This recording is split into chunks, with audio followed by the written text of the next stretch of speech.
ഇട്ട് കൊടുത്തിട്ടുണ്ട്. കുറച്ചധികം ബീഫ് മസാല ഇട്ട് കൊടുക്കുന്നുണ്ട്. കാരണം നമ്മൾ ബീഫ് കറിയോടൊപ്പം നമ്മൾക്ക് പത്തിരി റൊട്ടിയും ഉണ്ടാക്കാമെന്ന് വിചാരിക്കുന്നുണ്ട്. പിന്നെ അതിലേക്ക് പെപ്പർ പൗഡറും ഗരം മസാലയും മല്ലിപ്പൊടി ഇട്ട് കൊടുക്കുന്നുണ്ട്. മല്ലിപ്പൊടി കുറച്ചധികം ഇട്ട് കൊടുക്കുന്നുണ്ട് കേട്ടോ. ആദ്യം ഞാൻ 8 സ്പൂൺ കൊണ്ട് ഇട്ടിട്ട് കൊടുത്തിട്ടുണ്ട്. പിന്നെയും ഞാൻ 2 സ്പൂൺ ഇട്ട് കൊടുത്തിട്ടുണ്ട് കേട്ടോ. മുളക് പൊടി ആകെ 2-3 സ്പൂണേ ഇട്ട് കൊടുത്തിട്ടുള്ളൂ. നമ്മൾ ആവശ്യത്തിനധികം കുരുമുളക് ഇടുന്നുണ്ട്. അതുകൊണ്ട് മുളക് പൊടി കൂടുതലായിട്ടൊന്നും വേണ്ട. അതിലുള്ളത് ഫുള്ളായിട്ട് ഞാൻ പെപ്പർ പൗഡർ ഇട്ട് കൊടുത്തിട്ടുണ്ട്. എന്നിട്ട് മസാലകളൊക്കെ കൂടി നന്നായിട്ട് ബീഫിലേക്ക് മിക്സ് ചെയ്ത് കൊടുക്കുന്നുണ്ട് കേട്ടോ. കുറച്ച് കറിവേപ്പില ഇട്ട് കൊടുത്തിട്ടുണ്ട്.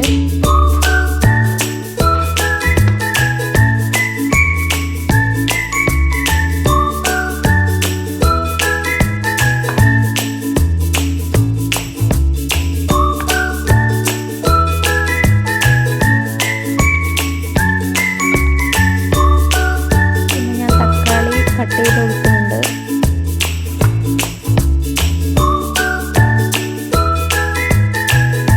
ഇഞ്ചി വെളുത്തുള്ളി പേസ്റ്റ് ആക്കിയിട്ട് മിക്സിയിൽ അടിക്കുകയാണ് കേട്ടോ ചെയ്തത്. നമ്മൾ മുറിച്ചിട്ട ഉള്ളിയും തക്കാളിയും ഒക്കെ മിക്സ് ചെയ്യാണ് കേട്ടോ ബീഫിലേക്ക്.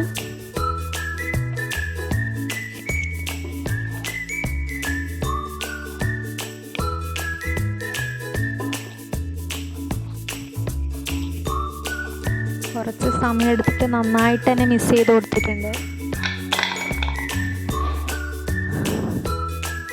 ഇഞ്ചി വെളുത്തുള്ളി പേസ്റ്റും കൂടി ആഡ് ചെയ്യാണ്. Ginger garlic paste.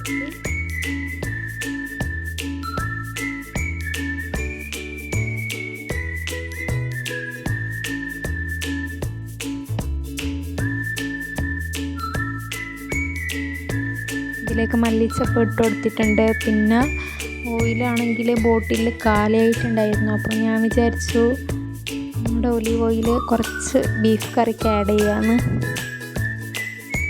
അങ്ങനെ ഞാൻ ബോട്ടിൽ നിറച്ചിട്ട് കുറച്ച് ബീഫ് കറിയിലേക്കും ഒലീവ് ഓയിൽ ചേർത്തിട്ടുണ്ട് കേട്ടോ.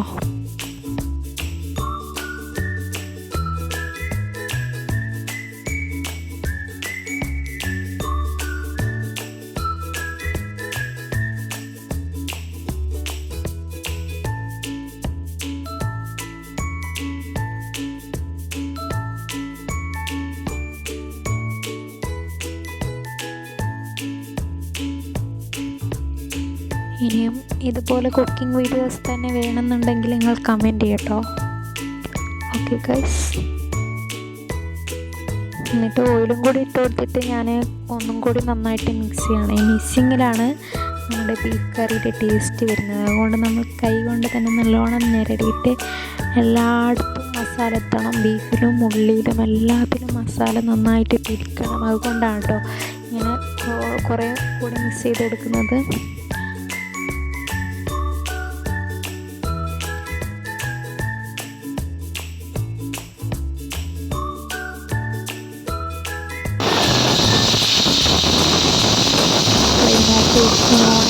ഒരു 10 മിനിറ്റിലൊക്കെ ആയിട്ടുണ്ട് കേട്ടോ ബീഫ് വേകുമ്പോഴത്തേക്കും.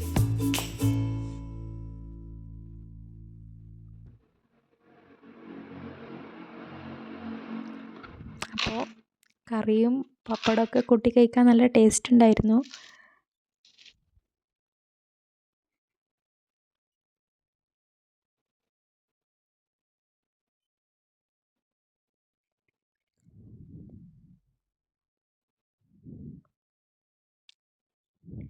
എൻ്റെ ബീഫ് റെസിപ്പി വീഡിയോ ഇഷ്ടപ്പെട്ടെന്ന് വിചാരിക്കുന്നു.